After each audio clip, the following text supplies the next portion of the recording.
เป็นบ่าวสาวตั้งแต่เขาหิ้วผู้หมอไปไอ้ได้ยินต่อ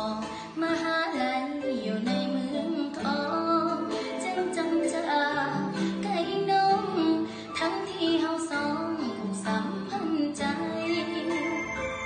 คำมั่นสัญญาอ้ายให้ว่าสิบ่ลืมบ่ไหลอยู่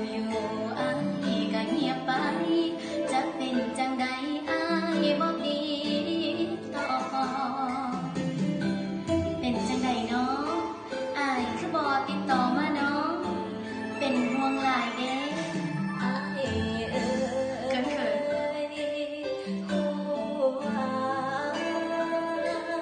เอิ้นหาได้ยินเสียงน้องบ่ฮัลโหลได้ยินบ่ได้ยินเสียงน้องบ่โทรหาก็แล้วเมสเสจก็แล้วแต่สัญญาณบ่พอผ่านเฟซบุ๊กที่เคยติดต่อบ่มีแววสิตอบมาเมื่อปัญญาแล้วบ่มีแนวมาเป็นที่พึ่งจึงเอิ้นอ้ายใส่หม้อหนึ่งถอดความคิดถึงจากใจไปหาหนุ่มมหาลัย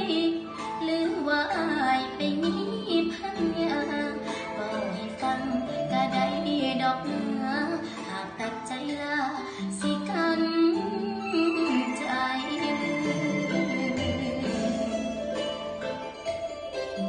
เป็นสองเวอร์ชัน